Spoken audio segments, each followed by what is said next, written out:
Welcome to this hearing of the Subcommittee on Privacy, Technology, and the Law, and thank you to our witnesses for being here. Thank you to my colleagues. Apologies for my keeping you waiting. Our focus this afternoon is the threat that Chinese hacking and interference poses to our democracy, to our national security, to our economy, including tech's ties and its vulnerability to the Chinese government. According to the FBI and DHS, ahead of this month's election, a Chinese hacking group dubbed Salt Typhoon broke into several American phone companies to spy on political and government targets. The Wall Street Journal has reported that those targets included the Vice President-elect, our colleague Senator Vance, Senate staff, members of the Harris campaign, and possibly others. And I want to enter into the record that article from the Wall Street Journal reporting on that spying and hacking. Those reports, without objection, those reports also revealed that Chinese hackers had targeted the wiretapping capabilities used by law enforcement and that hackers were able to compromise private communications and call records. Now, think of it for a moment. A foreign adversary attempted to wiretap both presidential campaigns during this past election. We're still learning each week about how sprawling and catastrophic this hacking campaign was. But what we know now, and it's publicly known, should galvanize action now. We need to ensure that these specific types of hacks will never happen again. The Federal Communications Commission has the legal authority, right now it has the power to set and enforce security standards, and I urge the FCC to start a rulemaking process and investigation. It can be started under this administration, carried forward under the next. There should be bipartisan unity on the urgency of that action. This isn't the first time we have faced an urgent crisis created by Chinese hacking and malign influence. Again and again, America is caught flat-footed by Chinese spying. The breaches of the Office of Personnel Management, Equifax, the countless defense contractors breached, espionage risks from Huawei, DJI, and TikTok. The list goes on. We need to radically rethink how we are protecting against Beijing's spying and influence. This year, Congress took an important initial step to address these risks. Congress imposed limits on Chinese state-affiliated apps operating in the US. That includes TikTok, but it could also apply to Chinese social media apps that take TikTok's place, like WeChat. I want to be clear, the law requires the divestment of TikTok's American operations next year. The president can extend the deadline once, but he can't ignore the law. If he wants to change the law, he can try. But I can tell him and tell the American people, sentiment's pretty strong here in favor of that law. Even as Chinese companies undermine our national security, American ones often do the same.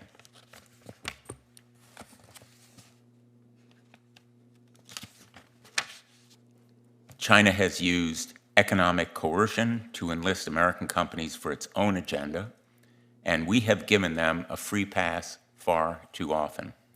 Companies like Apple have acted as partners of the Chinese government to censor ideas and information in China. They've blocked independent media, and they've helped the CCP crack down on dissent. Human rights and democratic values, but also our national and economic security, are at stake as a result of China's leverage, its economic leverage, and these conflicts of interest involving American companies. Relevant to this hearing, Tesla makes half of its cars and as much as a third of its sales in China. Elon Musk is so concerned about protecting Tesla's market access that he pledged to uphold, quote, core socialist values, end quote, in China. He's been parroting Chinese talking points on Taiwan. According to the Wall Street Journal, senior Chinese officials are even looking to use Mr. Musk to influence the White House. And I'd like to enter into the record without objection that Wall Street Journal report. Meanwhile, the Department of Defense and other agencies are becoming more reliant on Mr. Musk's SpaceX, and now he's been promised power over the entire federal government. Those extensive economic ties and China's willingness to exploit them are a dangerous combination, a real risk to this country. It's a broad issue.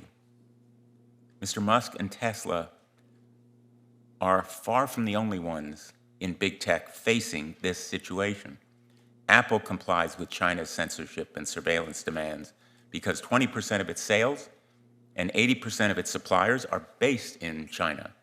When forced to choose between American security and hugely profitable access to the Chinese markets, Americans may doubt that SpaceX, Mr. Musk, Tim Cook, and other technology leaders will side with America.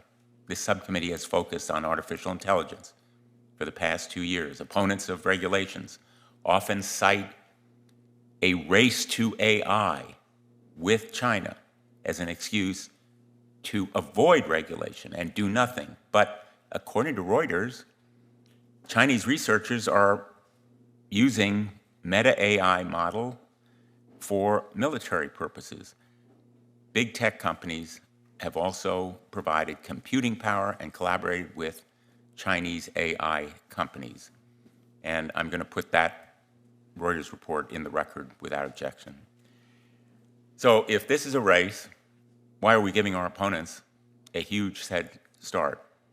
That's why Senator Hawley and my bipartisan framework on AI includes export controls and limits on providing AI models and computing power to Chinese companies. Those export controls are a fundamental part of our framework.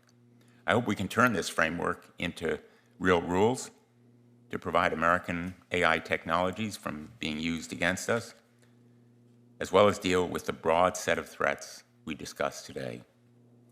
Thank you all for being here, and I'll turn to the ranking member. Thank you very much, Mr. Chairman. Thank you for calling this hearing. Thanks to our witnesses for being here. I'll just add briefly that the scope of the Salt Typhoon hack, as we understand it now, is truly breathtaking, truly breathtaking. You think about who this group, with the backing, as we understand it, of the Chinese government targeted. The staff members of the current Senate Majority Leader, the staff of the current Vice President of the United States, the current President-elect of the United States, the Vice President-elect of the United States. And to the extent we know, they were successful, perhaps, in garnering at least some of the communications of these individuals and their staffs. And this is truly extraordinary. And I hope it is a wake-up call for our entire government, our entire country, that we face with China a peer competitor of a kind that we frankly haven't seen in any of our lifetimes. And I hope it's also a wake-up call for these American corporations that for too long have been willing to sell out American jobs and America's security interests in order to make a quick buck, and in so doing have threatened all of us. If there's ever an advertisement for bringing our critical supply chains home, if there's ever an advertisement for bringing back core American manufacturing, if there's ever an advertisement for safeguarding American jobs in every sector, particularly these critical sectors that have to do with telecom and communications, this is it. This is it. The time is upon us now to make sure that we safeguard these critical industries and that we put an end to Chinese influence and espionage, which is trying to spread itself into every sector worldwide and right here in the United States. That's why this hearing is so timely. Thank you again, Mr. Chairman. I look forward to hearing from our witnesses. Thank you, Senator Hawley.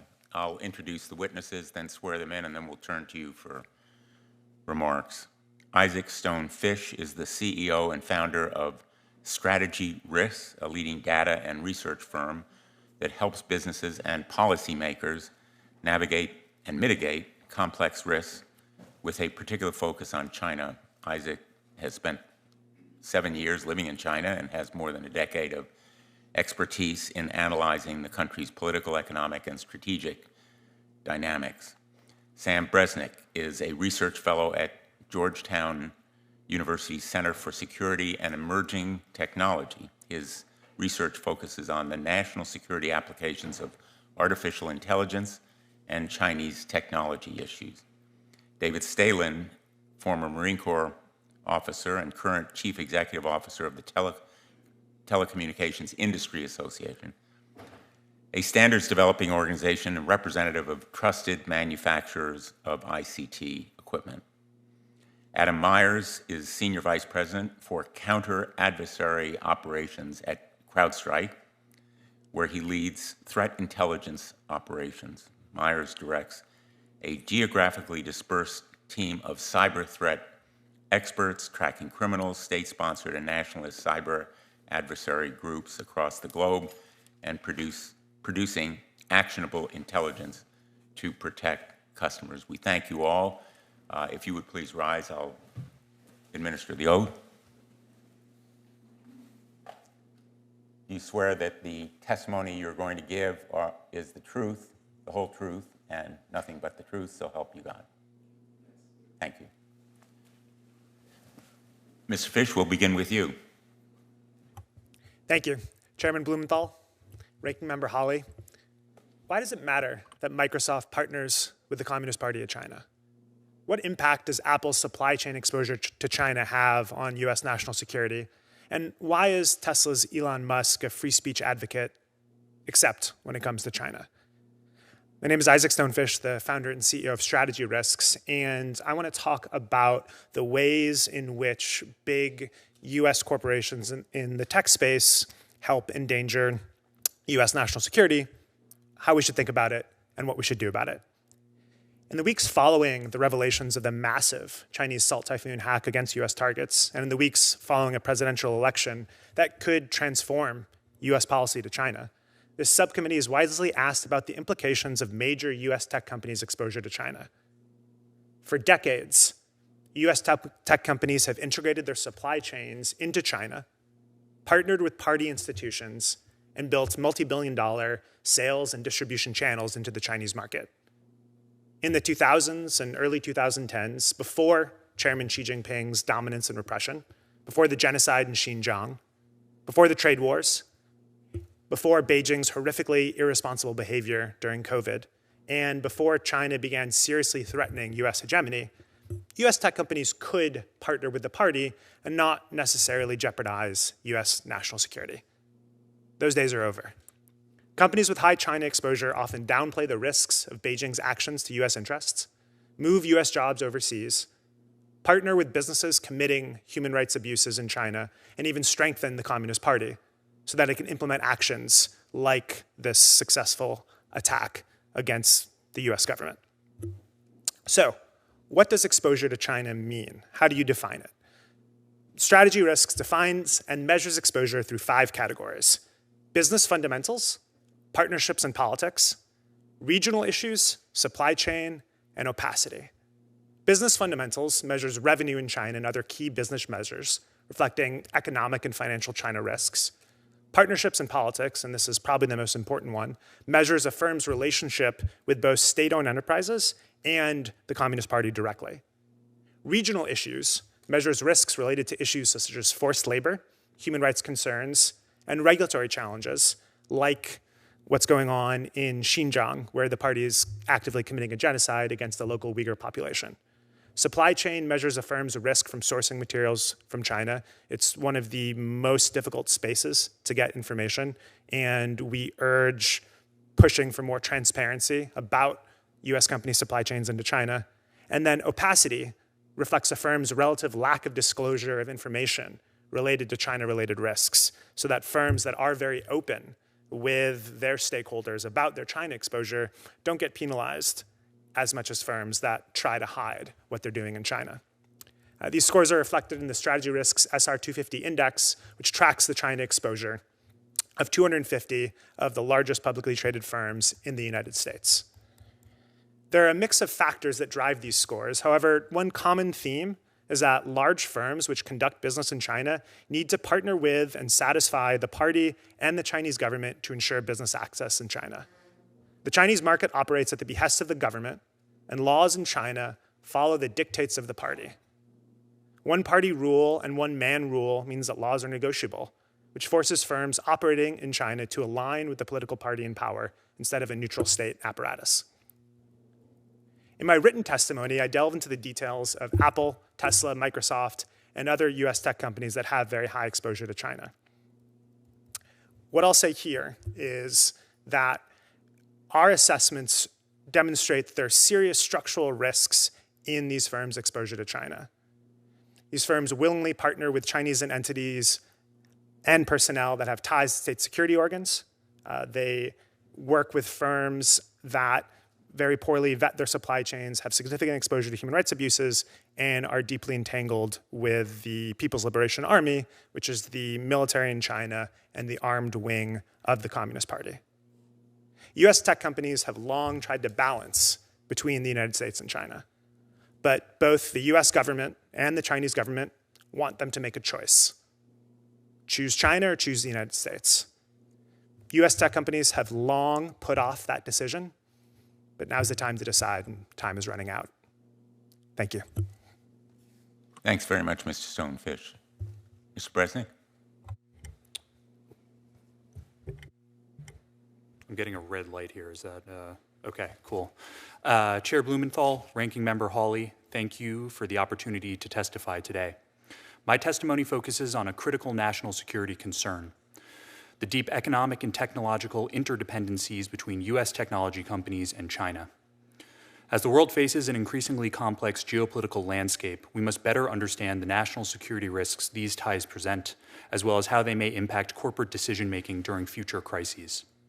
I will discuss some lessons from U.S. tech companies' involvement in the Russia-Ukraine war, and I will explain how they might apply to a potential conflict with China over Taiwan. To respond to these challenges, I recommend that the U.S. government identify the optimal U.S.-China de-risking balance, enhance transparency into U.S. tech firms' operations in China, and encourage these companies to develop contingency plans for high-stakes scenarios. Tech companies' activities in China affect not only their bottom lines, but also broader U.S. national security objectives.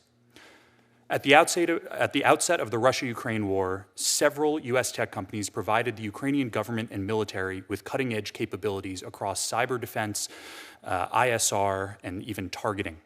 Few, if any, of these firms relied on Russia for revenue, manufacturing, or research and development, which allowed them greater flexibility to align their actions with U.S. and allied interests.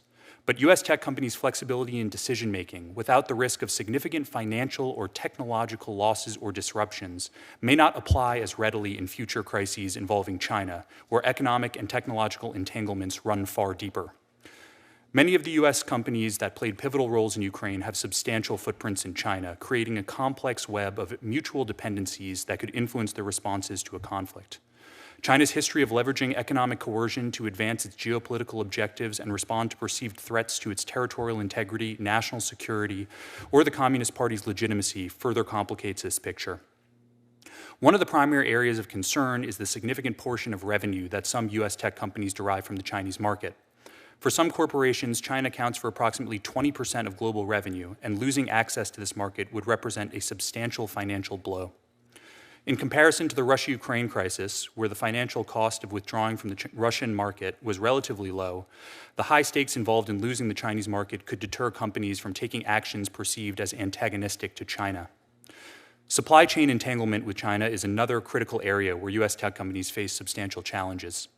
Companies with a high degree of reliance on Chinese factories and supplier networks face particular risks, as production delays or supply chain shutdowns could create significant barriers to maintaining operations. U.S. tech companies could find themselves in a position where they must weigh the risks of disrupted supply chains against support for U.S. or allied strategic objectives. This dependency underscores the importance of creating a resilient supply chain that mitigates risk by diversifying beyond China.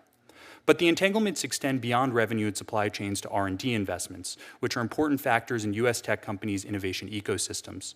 China is a significant base for R&D activities for many leading U.S. firms, particularly in fields such as artificial intelligence and hardware design. A reduction in R&D output due to regulatory or operational constraints imposed by China could ultimately weaken U.S. competitiveness in critical technology sectors. Given these complexities, the U.S. government has a critical role to play in mitigating the vulnerabilities of U.S. corporations operating in China and ensuring that they can respond effectively to potential future conflicts. I have some policy recommendations for Congress as a whole to act on. First, Congress should create incentives to support supply chain diversification, reducing corporate reliance on China-based manufacturing and suppliers. Programs that facilitate partnerships with alternative suppliers or business associations in third-party nations, or that encourage reshoring of critical production activities, could help build a more resilient manufacturing base that is less vulnerable to coercive pressures from geopolitical rivals. That said, I believe a full decoupling would be unwise, as mutual interdependence could stabilize bilateral ties and act as a brake on future conflict. Second, U.S. companies should be required to disclose detailed information on their foreign dependencies, including revenue shares, supply chain sources, and R&D investments and activities, particularly in nations that may pose a strategic risk. Third, to prepare for potential crises, companies with significant dependencies in China should be encouraged to develop contingency plans that address scenarios like a Taiwan crisis. These plans could outline alternative supply chains, potential relocation strategies for research and development, and fallback options for capital assets, ensuring as much as possible that corporate interests remain aligned with U.S. national security objectives. In summary, my testimony highlights the deep entanglements of U.S. technology companies with China and the challenges these ties could pose in a conflict scenario. While these companies demonstrated a strong capacity to support U.S. and allied interests in Ukraine, their financial, operational, and strategic dependencies on China present a far more complex and potentially constraining scenario. Thank you, and I look forward to your questions. Thanks, Mr. Bresnik. Mr. Salin. Thank you, Senator. Appreciate it. I appreciate this opportunity to speak to this subcommittee on this extremely important subject, securing the information communications technology, ICT supply chain, so that Americans can depend on trusted, secure, resilient, and high-speed networks. I've been the CEO of TIA for the past 5 years, and I've run both publicly traded and venture-backed technology companies over my 40 years in the industry. I've seen tremendous change and technology improvements, and have learned that security improvements always follow technology advancements. I've experienced firsthand how state-owned entities like Huawei operate on the global stage, undermining a competitive marketplace of trusted ICT vendors. As a graduate of the U.S. Naval Academy and a former Marine officer, I take national security very seriously, and our adversaries are very focused on undermining this country. For more than 85 years, TIA, with our 400-member companies, has developed technical and process improvement standards and advanced new technologies that drive our economy. Our current standards cover a wide range of areas, including technical and infrastructure standards, telecom quality management, and our most recent focus on supply chain security. We're technology agnostic, meaning that we support wireline, wireless, and satellite technologies. In short, TIA has almost a century of experience ensuring that communications networks are built efficiently and resiliently with trusted suppliers. The complexity of our networks, as well as the reach of our networks, has grown dramatically in the past decade, and we should anticipate the number of connected IoT devices, for example, will reach over 30 billion in the next 5 years. Attacks come from many directions, including state-sponsored enemies, criminals, and terrorists. While the attack possibilities are endless, we must have a defense in depth, which starts with supply chain security. Ensuring that the products and services that make our networks secure are coming from trusted suppliers who can demonstrate that security is designed into their products, built in, not bolted on. And we should remember that security is a subset of quality. You can't have a high-quality product if it's not secure. The U.S. government recognizes that supply chain security vulnerabilities are forecasted to be a top network attack vector. Just last week, CISA released a joint cybersecurity advisory with other U.S. agencies, including the NSA and the FBI, and other trusted partners, other governments, focused on common vulnerabilities exploiting the supply chain. These vulnerabilities are being exploited at an increased rate, and the report found that many of these risks would have been mitigated by implanting a secure-by-design approach. The industry recognizes this, and that's the reason that we at TIA initiated and developed a new standard, SCS 9001, which is the ICT industry's first supply chain security standard in 2022. This standard was designed with input from both the U.S. and trusted allied governments and aligns with and operationalizes the NIST cybersecurity framework, the Prague principles, and many other guidelines. SES 9001 is a supply chain security management system intended to define and measure the requirements, controls for design, development, production, operations, and service of ICT products. By aligning with the standard, suppliers can demonstrate and verify that their products and services can be trusted. As network architectures continue to advance and become more complex, the potential attack surface grows and expands as well. This gives bad actors, including those who are state-sponsored from foreign adversaries, more targets. The need for security is further illustrated by the unique role communications networks play in our infrastructure. Every one of CISA's 16 identified critical infrastructure networks is fundamentally an ICT network. I believe that these many past high-profile attacks clearly indicate the need to address vulnerabilities within our supply chain and mitigate them wherever possible. A public-private partnership that builds in the elements needed to verify trust, and continually improve can change behavior, reduce the effect that bad actors have on our critical networks. I thank you for your time, and I look forward to any questions you may have. Thank you very much. Mr. Myers. Chairman Blumenthal, Ranking Member Hawley, members of the subcommittee, thank you for the opportunity to testify today. My name is Adam Myers, Senior Vice President for Counter-Adversary Operations at CrowdStrike. For over a decade, I've led the company's practice area in monitoring and disrupting cyber threats. An overwhelming share of my time over this period has focused on the People's Republic of China. As a leading U.S. cybersecurity company, CrowdStrike has a useful vantage point on China's malicious activities in cyberspace. Protecting organizations with our cybersecurity technology, threat intelligence, and incident response services, we confront a full range of cyber threats. We started CrowdStrike in large part due to a growing impact of unchecked Chinese cyber aggression and the inability of existing security tools to meet that challenge. In 2011, it wasn't uncommon to see Chinese campaigns spanning scores of victims with multi-year duration using extremely basic tactics, techniques, and procedures. Back then, it was considered impolite to call out this activity directly. I'm grateful for the work this committee is doing now to stay focused on this critical problem. At CrowdStrike, we utilize a cryptonym system where we designate Chinese-based threat actors as different pandas. We currently track 63 distinct panda actors, as well as a large number of other activity clusters with likely ties to China. Over 2 decades, I've confronted this problem. I've witnessed an evolution from simple but effective smash and grab type campaigns to a much more sophisticated activity like which we are going to discuss today. These changes spanned operational advancements, enhanced technical capabilities, and considerably greater alignment to formal national political aims. These changes also belie an increase in funding, training, and resources. Today, Chinese threat actors operate complex, sophisticated, obfuscated, and highly effective cyber operation campaigns targeting every region and every industry vertical. Recent campaigns demonstrate the ability to compromise well-resourced and well-defended enterprises that operate as providers for the rest of the technology ecosystem. These examples highlight a growing emphasis on upstream or bulk collection, which is notable for its scale and potential impact. Over the last 18 months, Chinese Nexus adversaries have expanded their operational scale and volume. These intrusions are likely intended to collect strategic intelligence, compromise intellectual property, and advance targeted group surveillance. In addition, CrowdStrike Intelligence and public reporting have observed the adversary called Vanguard Panda, targeting U.S. critical infrastructure, potentially to pre-position disruptive or destructive capabilities in advance of a future conflict. Another threat actor we've observed, Liminal Panda, has focused on exploitation of telecommunications infrastructure around the globe. Notably, they've facilitated command and control and data exfiltration by exploiting legacy telecommunication protocols that are largely unmanaged and unknown to many cybersecurity professionals.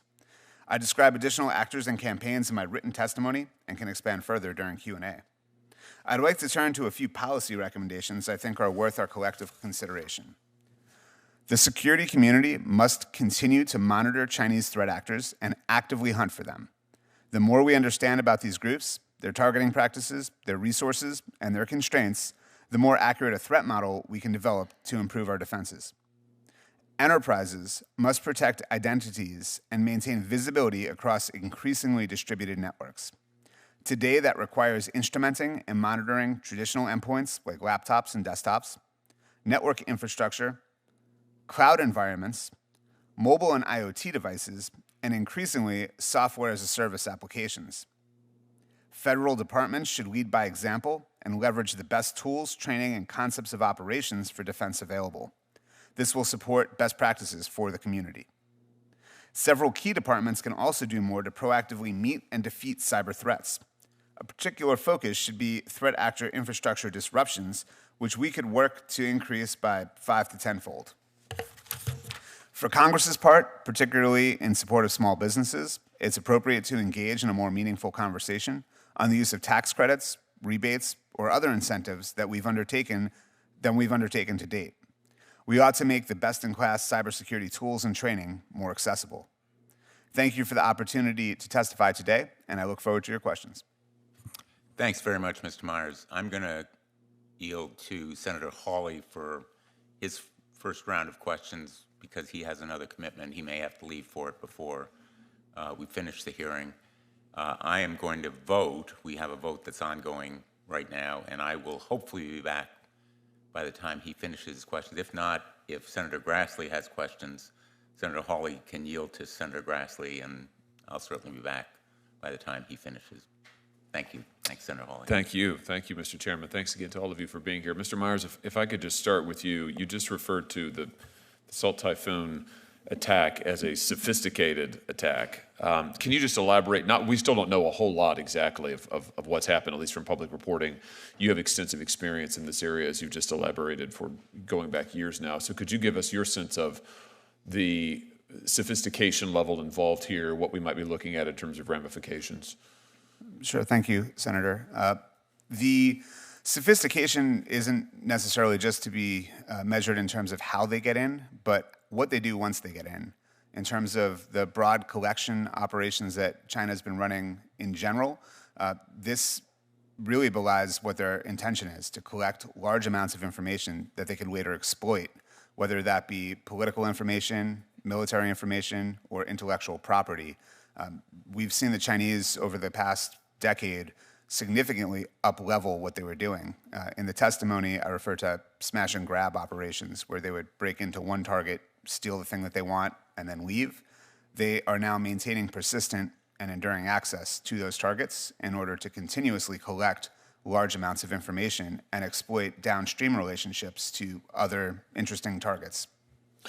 Exploit downstream relationships. Give me an example.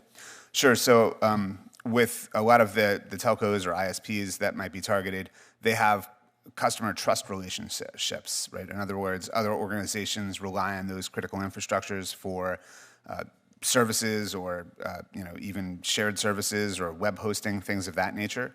And they can exploit that trust relationship to then take on the persona of the initially targeted organization to exploit that trust relationship and use that to move to other areas. So could the hackers impersonate particular individuals? They could, yes. Could they disrupt specific communications between particular people? I'd say it's fair to say once they gain access to the telco or to the mobile provider, they could initiate or disrupt communications, and it's at the core of the system, right? So they'd be able to basically do anything that the telco could do. You mentioned their intention being to exploit this information. What are some possible examples of that exploitation? What could we be looking at? In the case of many of these Chinese adversaries, espionage would be the number one objective or motive in order to collect information. But as I mentioned with Vanguard Panda, and this has been covered pretty extensively elsewhere, there is a concern about pre-positioning. So if there was to be, for example, an escalation around Taiwan, could they use that access to disrupt logistics or disrupt military operations or critical infrastructure in the region that would potentially slow or disrupt the U.S. response? Got it. just on that point, does the use of a foreign network hardware in this country, like for instance Huawei, does that make these vulnerabilities worse? Is that something we should be particularly concerned about? What's the effect of that? How does that play into this? Well, I think with a lot of that foreign technology, there's really no way to assess what's in there. In other words, there is a hardware supply chain concern there. They could have other microchips or other software running inside those devices, so this should be a huge concern. Is that true of American companies whose hardware is manufactured in China? Potentially, that could be part of the supply chain concern if it comes back with something different than what was spec'd. Yes. Mr. President, let me just ask you on that point, and I've seen your report here, Which Ties Will Bind, which is extremely alarming in many respects, and I want to make sure I get some of these figures right. You say, based on your research, 80% of Apple's suppliers are based in China. So that's almost exactly right. 80% of Apple's suppliers have at least one facility in China. That's not to say that all of them, that 80% are in China. I got it. 95% of Apple's key consumer products are manufactured in China. That's according to Financial Times story. That number is coming down right now, but when the report was written, those were the figures. 32% of Amazon's suppliers are based in China. These are huge numbers. I guess my question is, and you said in your testimony a moment ago, you don't advocate total or full decoupling.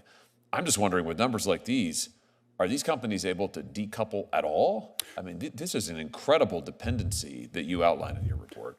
Yeah, thank you for the question. I think right now, part of my answer against decoupling is based on the fact that there is no way to completely decouple right now. If you sever manufacturing ties to China, the electronics industry ceases to function, essentially. So I advocate for a de-risking approach where these companies have to set up alternative supply chains in other countries, whether that's in Southeast Asia, South Asia, closer to the United States.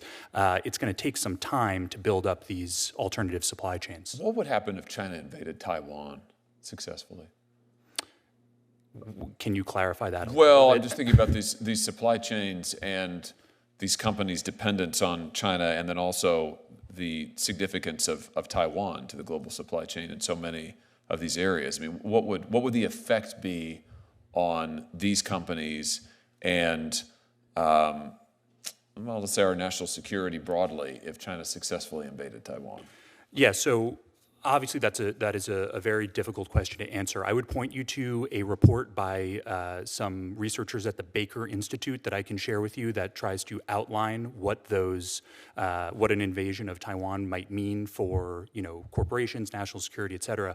I think it's very difficult to tell because we don't know how the Chinese government would react to an invasion and however we responded. They could react in a way to sever supply chains, they could interfere with supply chains, they could arrest corporate employees. There's a wide range of eventualities that I don't think anyone has really thought through fully. I want to come back to this, but Senator Grassley, let me turn to you. Thank you. I missed the first two people testifying. I apologize. I'm going to start out with Mr. Stalin. This Congress, I've engaged in extensive oversight relating to cybersecurity of our critical infrastructure and security of Americans' people's data. I've written to federal agencies and the private sector about cyber attacks and the steps taken to protect them. So to you, much of the equipment used in the administration of U.S. critical infrastructure, particularly telecommunication, is or was manufactured in China. What are the national security implications of Chinese technology and equipment in our networks? Thanks for the question, Senator. The implications are significant from a variety of perspectives.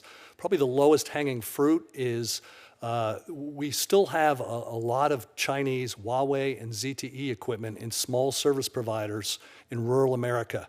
There was a rip and replace bill that was put in place in 2020, partially funded, funded to the tune of about 40%, $1.9 billion. But there's another $3.3 billion needed to pull out that Huawei gear from these service providers typically small, more than 6,000 sites across America. And oh, by the way, many of them are very close to military installations.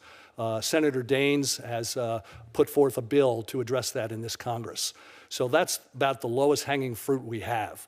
But without knowing what's in the products, whether they be products that have an American name on them or a trusted country's name on them or a Chinese company's name on them, we don't really know what's in there.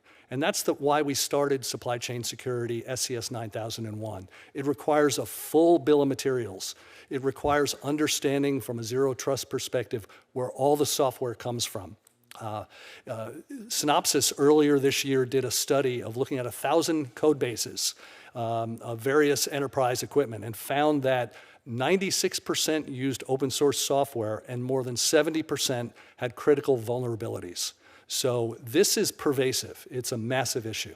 Okay, Mr. Fish, the Office of National Cyber Director has identified memory safety typically represents 70% of the cyber risk facing legacy and modern IT systems. For the manufacturers of these IT systems, what would you recommend they do now to prevent memory safety exploitation? Thank you. Chinese laws require a huge amount of data sharing for companies that have large presences in China and even small presences. And every Chinese entity that has at least 3 party members must have a party cell. So it must have official party representation inside the businesses. So for companies in the memory safety industry, and frankly, for companies in a wide range of sensitive industries, they need to understand that if any part of their supply chain touches China, there are very concrete risks with that, and they need to have a strategy for mitigating those risks. Okay. And Mr. Myers, last December, the DNI issued a public bulletin about the risk of foreign commercial spyware.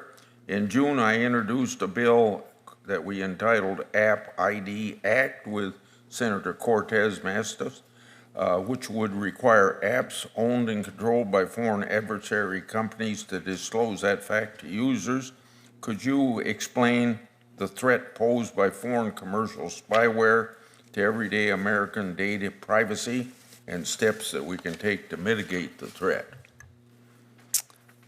Thank you for the question, Senator. I think foreign commercial spyware is, there's a couple of ways to kind of consider what that is made up of, right? There's spyware, which is meant to be spyware, right? Offensive in nature. That is one set of concerns. The other side of that is data collecting code.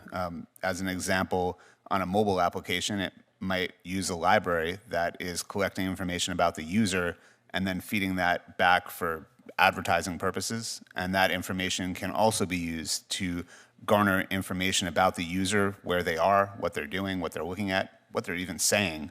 And so, along those 2 lines, I think that they need to be considered differently. Foreign commercial spyware, I think, would be more along the lines of a offensive tool that would be regulated similar perhaps to like a weapon system. The more concerning would be the software that is collecting information unbeknownst to the user and how that information is being used. Users don't even know that that library is loaded in the application that they're using. Okay. My time's up, and I'll have one more question for you, Mr. Myers, for answer in writing. Thank you. Thank you, Senator. Mr.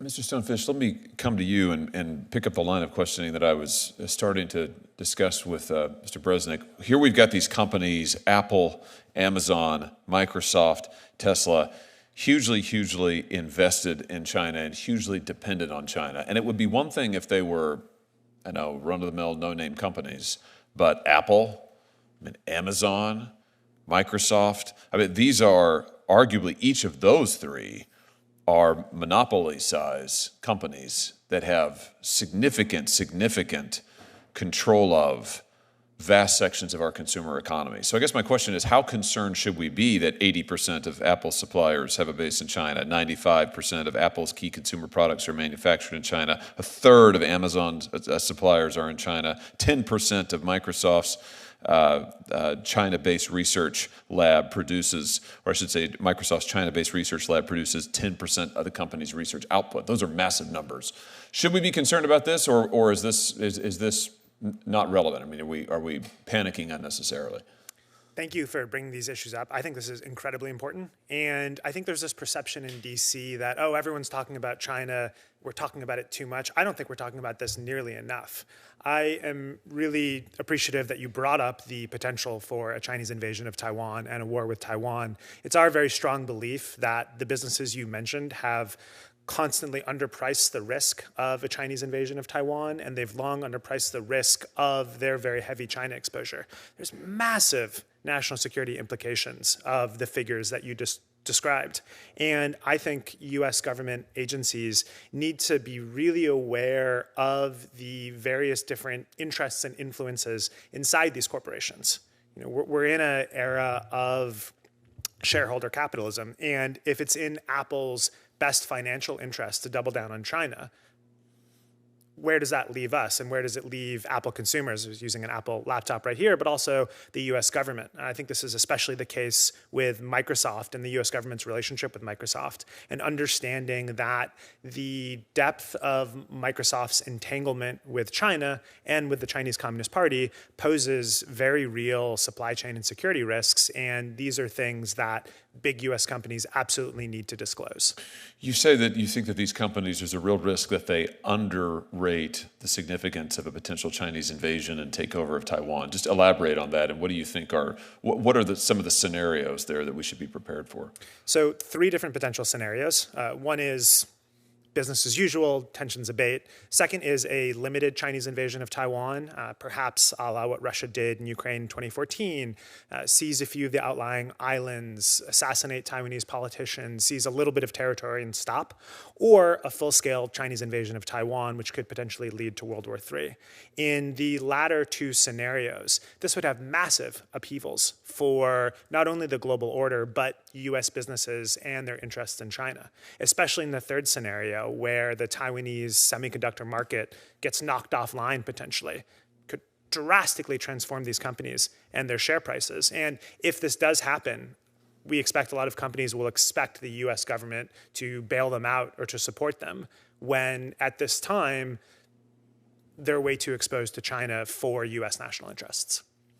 While the chairman gets ready to ask his questions, let me just ask you on the scenario where the Taiwanese semiconductor production market gets completely knocked offline, which is a very real possibility in the scenario of a successful invasion of Taiwan. What would that look like for the United States? Just walk us through the potential ramifications there. Initially, it would be devastating. What usually happens in instances like this, with the caveat that these things are very unpredictable, is that devastating weeks, months, and then people come up with alternatives. It's unclear what that will be, but US ingenuity and brilliance would allow for alternate supply chains and alternate possibilities. And so it wouldn't be a catastrophic end to the technological age, but it would have very, very major implications. And the companies that today are making the right de-risking choices and are making the right choices of moving out of China will be in much better shape if China does invade Taiwan. Thanks, Senator Hawley. Thank you all again. One question that may occur to someone with little familiarity with the background and details here is, has Chinese spying and hacking gotten worse, or are we just more aware of it? And if it's gotten worse, what's your assessment as to the reasons? I think I know, but I would be very interested in your views, beginning with Mr. Stonefish. Obviously, there's been a lot of focus on Chinese companies like Huawei, and we're perhaps less aware of how American companies have been put at risk because they are doing work in China, taking advantage of a huge Chinese market and production facilities that the Chinese require them to put there, sometimes so they can steal their technology. But have the Chinese tactics and strategy emphasized more spying, hacking, and so forth, or is it just we're more aware of it? Thank you. That's an excellent question. I'll answer in two ways. My big worry is that because so many US companies and entities are so exposed to China, they don't talk publicly about hacking or Chinese espionage. And we don't get anything close to a full picture because it's so taboo for companies to go public with Chinese incursions into their business.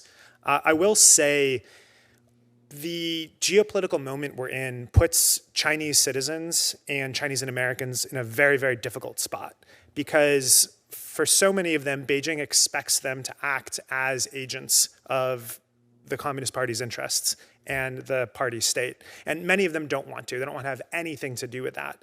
But Beijing puts them in this incredibly difficult position.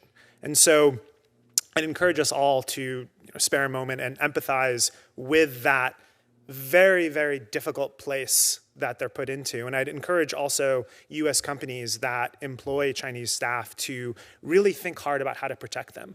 Because if tensions between the United States and China worsen, you're going to have companies that work on sensitive American issues with hundreds of thousands of staff in China who Beijing sees as enemy combatants and starts to round up. And US companies need to take some responsibility for that. So I take it your answer would be that the Chinese have become more aggressive and, in a sense, expansionist in their use of spying and hacking. Yes. Others have a view on that. Yes, Mr. Myers. Thank you, sir. So as far as has Chinese exploitation and espionage gotten worse, I'd say that there's three things I would comment on there. Yes, it absolutely has increased.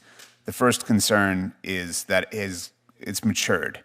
They've moved away from smash and grab operations to bulk collection, longer term operations against upstream providers, whether it be telecoms, ISPs, consulting organizations, professional services. So they've matured how they do it and what they're collecting. The second thing, in 2017, 2018, Chinese national security law has effectively privatized the vulnerability research or crowdsourced it, meaning if you do vulnerability research in China, it doesn't go to the vendor as it would here in the United States in order to ensure that it gets fixed and that there's no exploitation. It goes through the Chinese government. So they effectively get first right of refusal for any weapons that are created by researchers or by research organizations and things like the Tianfu Cup, where they have pwn-to-own competitions to see who can write these vulnerabilities. And it's become more opaque, so we only see what maybe categories have won, but we don't actually see what the vulnerabilities or the exploits are. And then thirdly, we've seen that the Chinese have diversified who's doing these operations. Prior to 2015, this was largely the People's Liberation Army. Following the reorg of the People's Liberation Army in 2015, 2016, we started seeing the Ministry of State Security taking a greater role, and now a whole bunch of contract elements, which we've seen in the news and U.S. indictments. U.S. Department of Justice has identified many of them. They are expanding it. So they've effectively created a offensive cyber operations industrial base within China, which is building weapons and capabilities and tools at an incredible pace. Mr. Salin. Thank you, sir. Yeah, I would add to that it's definitely getting more difficult, especially as these networks are growing. So 20 years ago, we basically had wireline networks. Now we have hundreds of millions of people with maybe 1 million cell towers using wireless networks. And then thirdly, we're in the IoT phase where everything is connected in our homes, whether it's your doorbell or a video camera or your refrigerator. Each of these devices is an avenue of access. And typically, we as consumers buy the least expensive thing that's out there, which is the least secure thing that's out there. So it is getting to be a bigger problem than before. To what extent, apropos of that comment, are, for example, Chinese manufactured drones creating a vulnerability in our country? A large extent, and I'll give you an example. Often wireless companies will use drones to access the equipment that's up on a tower. It might be 1,000 feet up to analyze the latest, to see what's up there. Is it the latest generation, et cetera? Chinese drones, often with these service providers that are in rural America, are accessing some of these towers, and that information is getting fed back to China, for sure. Let me ask you, on the supply chain issue, obviously our dependence on China for supply chain creates vulnerabilities. And Mr. Stone-Smith, I think you created a graphic, very powerful set of graphs that show that dependence, ranking companies, in fact, according to their dependence and vulnerability. Have you seen any effort? I mean, they know that they're dependent. Any effort to pull back, to create some independence, to address this issue? Thank you. We have seen some movement by select companies to better understand and reduce their China exposure. For a variety of reasons, they're very, very private about it. We encourage transparency there, but a lot of them don't like to talk about it publicly because they're afraid of reprisals from Beijing. But people understand, both because of the potential for President-elect Trump's tariffs, also because of the potential for a Chinese invasion of Taiwan, and also because there's a lot of very real frustration in the United States and in the halls of Congress about U.S. overexposure to China, that many businesses, or some businesses, I would say, are moving to reduce this exposure. Mr. President.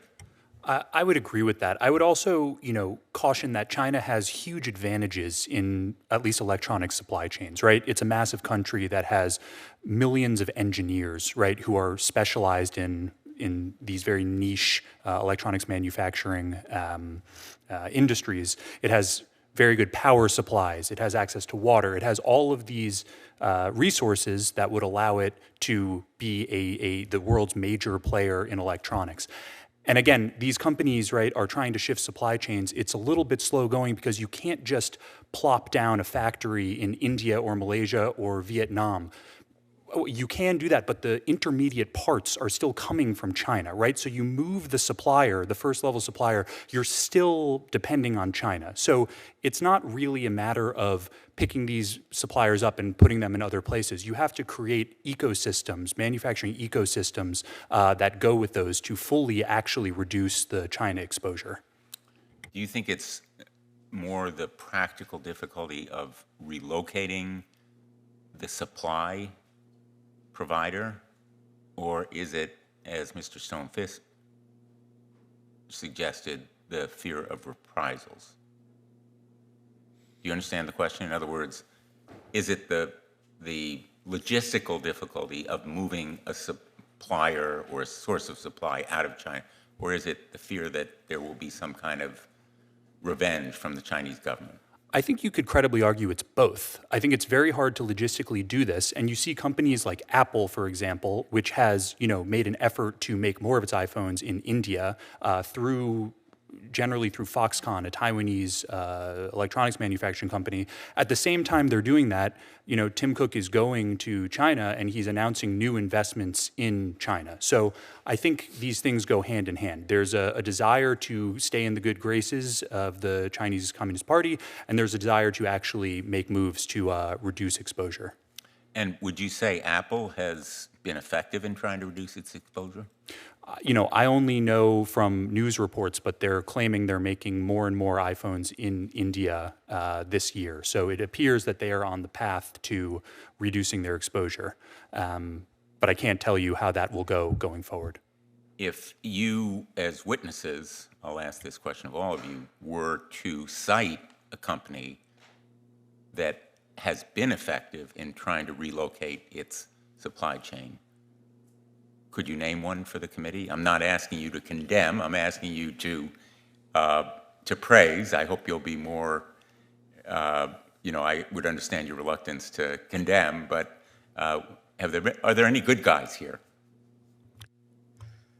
Maybe Mr.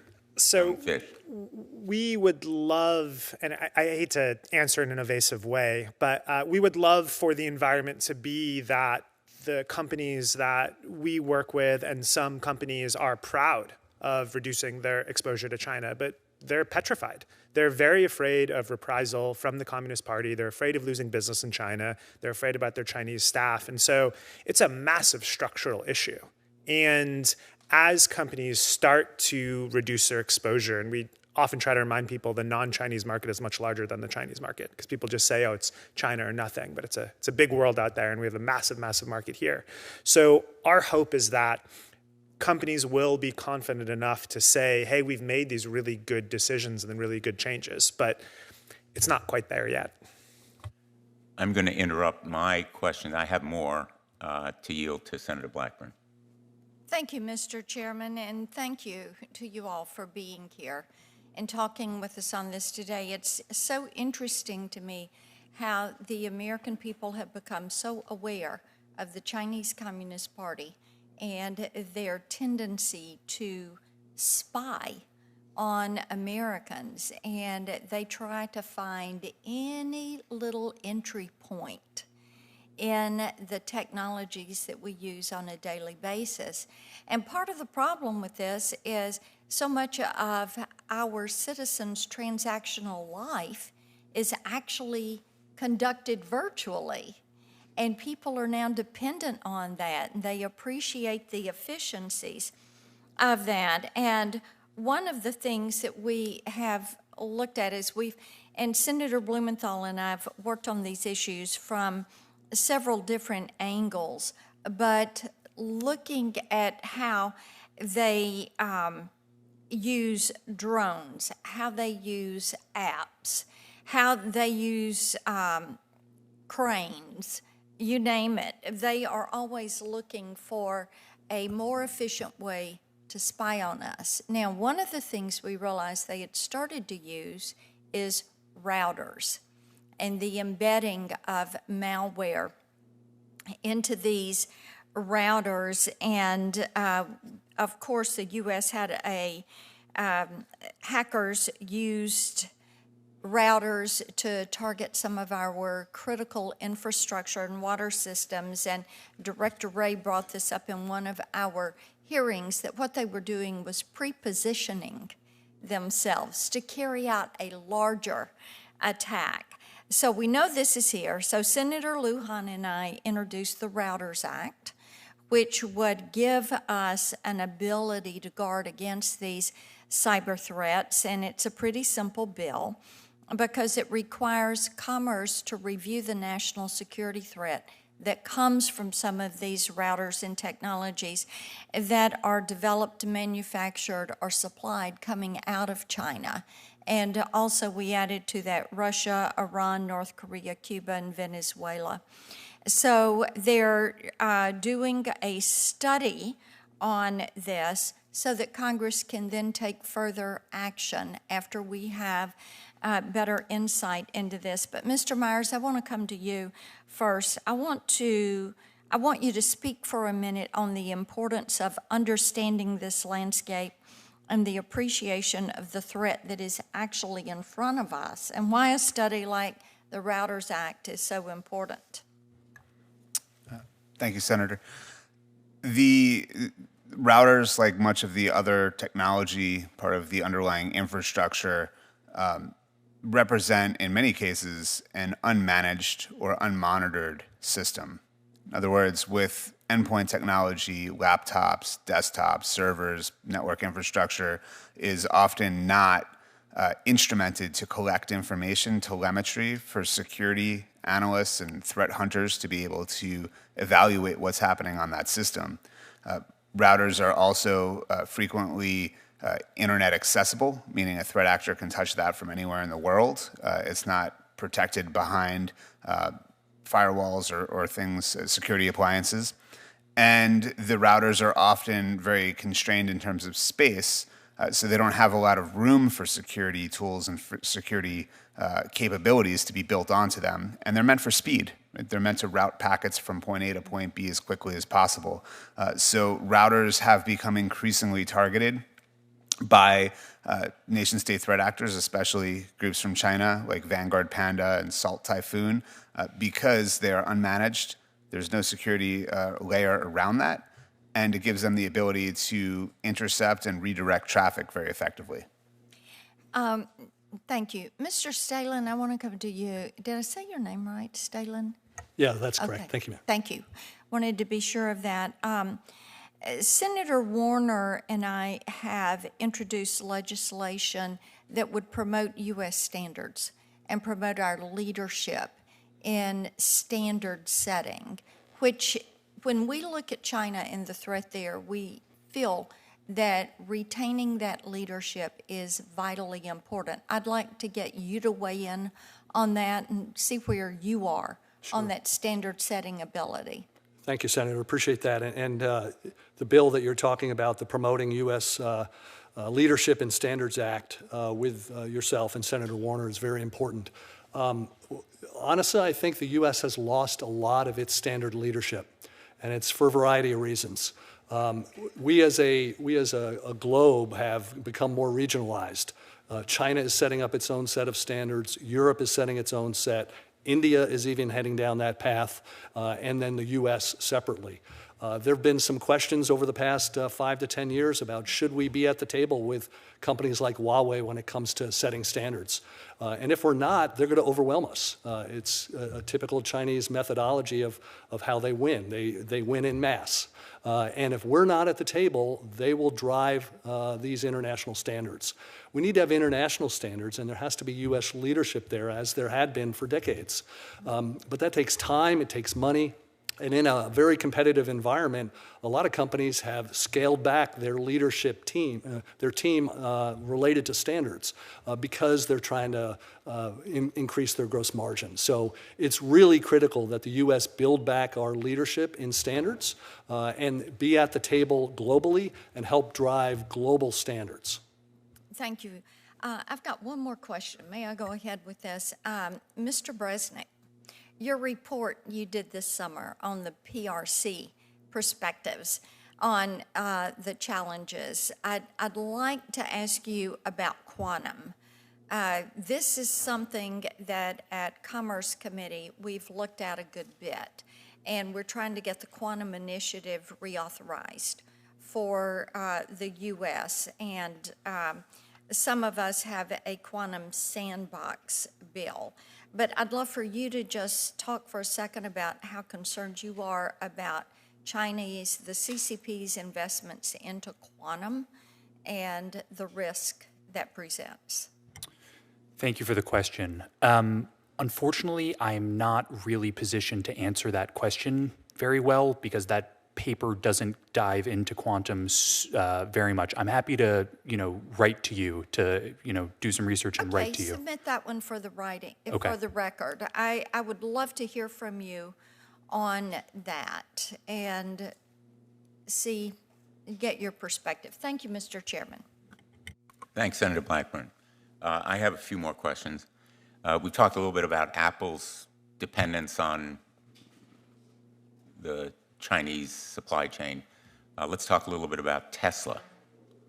Half of its production, a third of its sales, roughly, are dependent on China. Does that concern you, Mr. Stonefish, Mr. Bresnik, and why? It absolutely does concern me, and it's a very, very difficult position for Mr. Musk to be in that Beijing loves to use corporate leverage over U.S. companies and U.S. individuals to advance its national security interests. And frankly, I don't know how Mr. Musk can balance the interests he has with the U.S. government, with Tesla, and with SpaceX at the same time. It's very, very challenging. This spring, Mr. Musk was in Beijing meeting with the Chinese premier, Li Qiang. He wrote an article, he was the first foreigner to do so, writing an article for a big Chinese propaganda outlet a couple years ago. And it's amazing he's managed this balancing act for so long, and I'm very curious to see how he keeps it up. And when you say the Chinese will use their economic leverage, they will threaten to seize his operations, they will threaten to stop his sales? Is that the kind of leverage you're talking about? There's a Taiwanese businessman, Terry Goh, who is the chairman of the company that runs Foxconn. It's a very major Apple supplier. And he ran for Taiwanese presidency. And as part of his campaign, he talked a big game on China. And he said, if China wants to do anything to my businesses in China, go ahead. And so they did. And they started investigating, I think it was tax irregularities in his business. And Terry Goh went quiet. And so oftentimes they will say, hey, you're not following this tax rule. Lotte, the South Korean corporation, they had a land deal in South Korea with the U.S. for a U.S. weapons system, and suddenly their business in China had all sorts of problems. And Beijing rarely ties it together directly because they like to keep people guessing. But it's very believable that Tesla will face a series of unrelated business challenges in China and will just wait for someone at a senior level, perhaps Mr. Musk or other people, to work to placate Beijing so that those business challenges go away. Do others have comments or observations? Well, I'm deeply troubled because the Department of Defense and other agencies are becoming more reliant on SpaceX. And Mr. Musk has been promised influence over federal budgets and regulations. And the Wall Street Journal, meanwhile, has reported that Mr. Musk has been in regular contact with Vladimir Putin, and that the Chinese government views him as a potential back channel to the White House. So it isn't only the vulnerability in China, it's also our reliance, our Defense Department's reliance on SpaceX, and the potential for that dependence to create a vulnerability for our government. I think it is beyond dangerous. I think it is a profound threat to our national security that Mr. Musk and SpaceX are in this position. And it's not necessarily of Mr. Musk's doing, fairness to him. The Chinese government is an authoritarian and autocratic engine of repression, and they will use whatever levers they have to advance their interests. In this country, we wouldn't think of throwing the CEO of General Motors in jail simply because we didn't like her public statements. But in China, that happens. And they would never think of relying on a company that in turn had a dependence on the United States. They would seize that company. Now, I am not suggesting the United States of America seize SpaceX, but we are in a profoundly anomalous position vis-a-vis China, where we have kind of turned the other cheek. And we've left that cheek turned, and China isn't stopping at the cheek, it's seizing the whole head. So I think that you are absolutely right what you said at the very beginning, Mr. Stonefist, that all of these technology firms have now reached a crossroads. They've been trying to be on both tracks at the same time. They've tried to straddle the fence, and they've reached an endpoint for that dual strategy where risk can be managed. It can no longer be managed, which is why I asked the question about whether the Chinese threat level has increased, and clearly it has. They've become more aggressive, and there's no sign of that increasing risk in any way moderating or mitigating in the near future. So I think the conflicts of interest that have been raised here are not necessarily out of malevolence on the part of any tech CEO. It's the position that the Communist Chinese Party has put them in. And these are public companies, so they have an obligation to shareholders to maximize profit. That's what they're doing by being there. But somehow they have lost a moral compass here or a national security compass. And Mr. Bresnik, you have said you can't simply plop down, I think that was the term you used, a new factory somewhere. But a company can do a lot if it's willing to incur the cost. At the end of the day, it's all about cost and expense. You can move operations. It may be costly to make those investments, but it is possible to do it, and companies have done it and decided to break that dependence.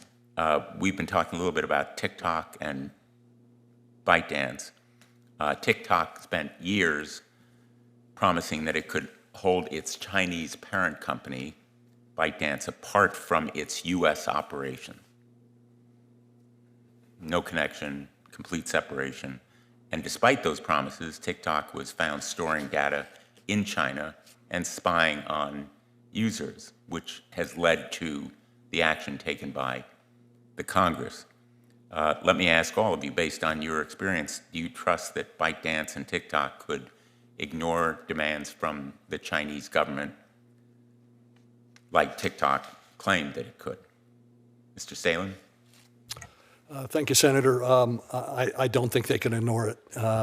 They're, like most large Chinese companies, are very dependent and connected to the CCP. So I'm not sure how they would ever ignore that, and I'm not sure how they would ever separate their algorithm to become, make it a company that's not dependent on the basis of how it was found. And you know, what they do with that information, it allows them to create a Trojan horse, as we've talked about in other discussion here, for possible future use. Other comments? Mr. Stonefish? If Apple and Microsoft can't ignore the dictates of the Chinese Communist Party, TikTok doesn't have a prayer to do so. And I think that the broad framing and what a lot of folks outside of the national security world don't understand is the threat that TikTok poses in the United States in the very scary but very real possibility of a war between the US and China. So TikTok in a time of peace is a manageable threat. TikTok in a time of war is absolutely devastating. I think that's very well put. The only amendment I would offer is I think it's a serious threat in time of peace as well as war, and actually could lead to war by giving the Chinese greater capability and perhaps complacency about our determination. Let me ask you, Mr. Myers, can you tell us a little bit more about what CrowdStrike has seen from Chinese hackers targeting phone and IT companies? Thank you, Senator. They continue to operate in every vertical that we monitor, every geographic region. They are constantly collecting information that will enable them to have diplomatic success, potentially military utility. They target intellectual property of American and Western businesses, which they attempt to steal and replicate within their own markets. And they have been using these same capabilities to target dissidents, to target individuals who have spoken out or taken a negative position on the CCP or the PRC in general. And we see this not abating. And I'd like to maybe just introduce something that I thought of as we were talking about some of the other topics, that in order to have a good defense, you need to have a good offense. And there is, sitting and watching them conduct these operations, collection, there's things that we can do to stop that. There's things that we can do to disrupt their operations and activities. And I think that this is something that we need to partner with public sector and private sector in order to have much more effective disruptions to impose cost on those threat actors and demonstrate that this is not something that can occur without any sort of repercussions. The Wall Street Journal reported that in some cases, Chinese hackers have obtained access to the wiretapping capabilities built into phone and broadband networks. The FBI and Cybersecurity and Infrastructure Security Agency have acknowledged that those hackers obtained call records and communications of U.S. government targets.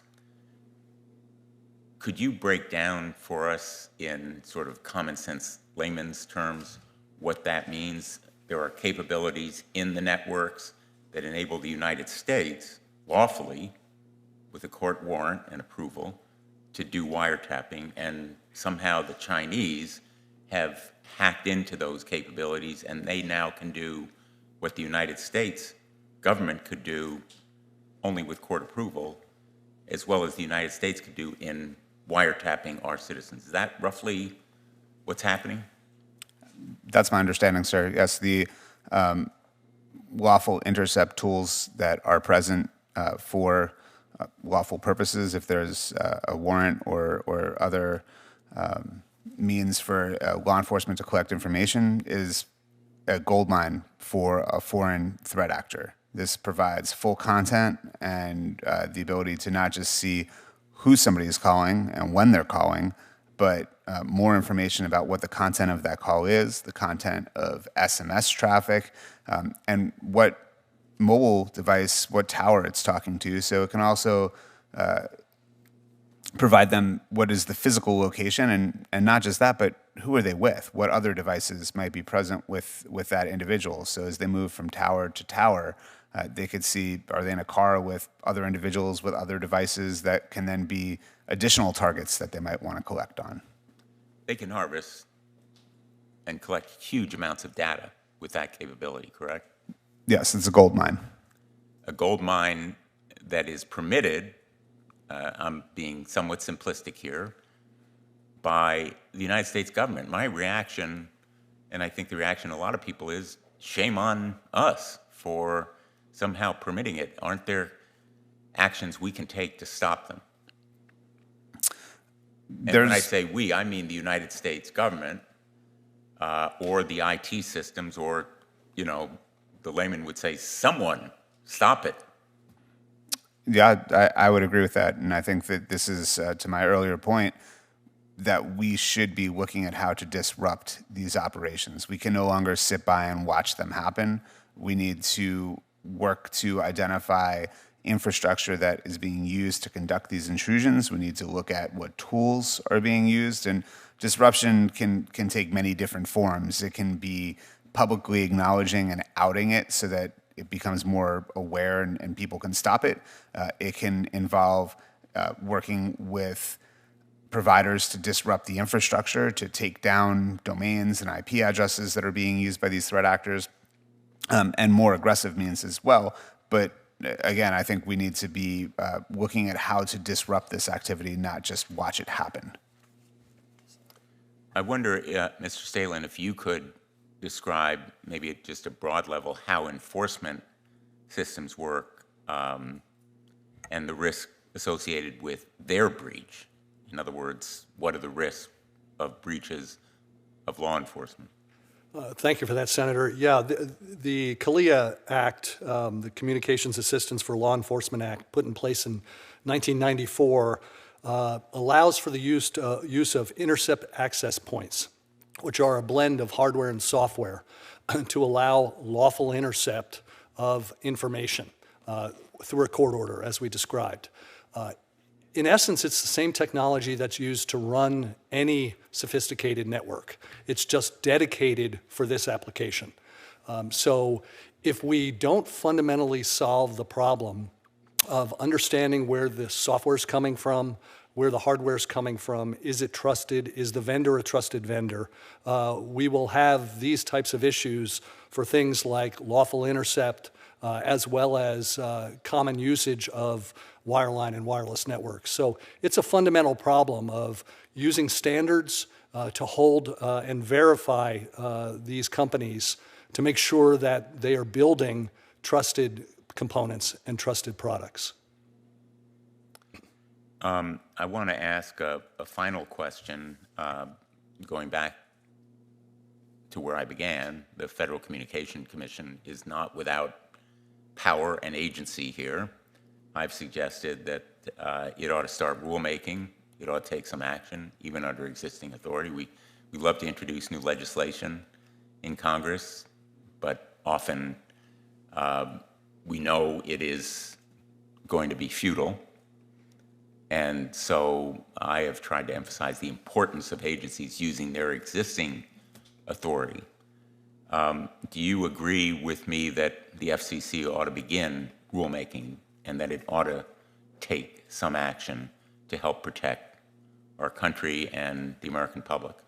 And I'll just go down the table. Mr. Stonefish. Yes, and very quickly on existing legislation, the Uyghur Forced Labor Prevention Act restricts the export of goods made in Xinjiang and forces the companies to themselves prove whether or not they were made with forced labor. It's an excellent piece of legislation, and I look forward to seeing more implementation of it. Thank you. Mr. President. It's a little outside my area of research, but I will say some of my colleagues at CSET, including one sitting behind me, has written about that issue, and we can forward you, how to use research on how to use existing authorities for the purposes you mentioned. Wonderful. That would be greatly appreciated. Thank you. Mr. Stalin. Yes, sir. Two things. First of all, I mentioned rip and replace before. If Congress can fully fund that $3.3 billion, which comes to the FCC to help them pull out untrusted gear from small wireless networks. That's number one. Number two, the FCC has a new program, a cybersecurity labeling program for home IoT devices. Currently, it's voluntary. It's in its formative stage, but this is something that will help us stop access of devices in the home, whether it's a home router or a Ring doorbell, for example, and ensure that those devices are trusted. So they would put a label on the device to show that it is in fact trusted. So those are a couple of examples. Thank you. Mr. Myers? Thank you, sir. I'd say that we at CrowdStrike are happy to work with any agency, law enforcement, intelligence community, or federal agency that has a mandate to do anything to disrupt or to negatively impact these adversaries collecting intelligence, and we'll continue to work with our partners. Thank you. I would welcome any suggestions for remedies, whether they're legislative or administrative, that we can push. This session has been enormously valuable. I apologize that more of my colleagues weren't here, but they will be reading the transcript, and they have staff who were here, and this topic is going to continue in public importance. So we will want to continue to be in touch with you and really greatly value your contribution. And the record's going to be kept open for a week, so my colleagues can ask additional questions for the record if they wish. We will probably have some, but very much welcome any follow-up Mr. Bresnik or any of you may have. This topic is growing, fortunately, in awareness, as my colleague Senator Blackburn mentioned. The American public is becoming more aware, but still not enough. And so we're going to keep telling them about Chinese spying and hacking and trying to do something about it. I apologize. We have another vote that's ongoing. I don't have anyone to take the gavel for me at this point, and you've been very patient. So I'm going to close the hearing, keep the record open for a week. Thank you all.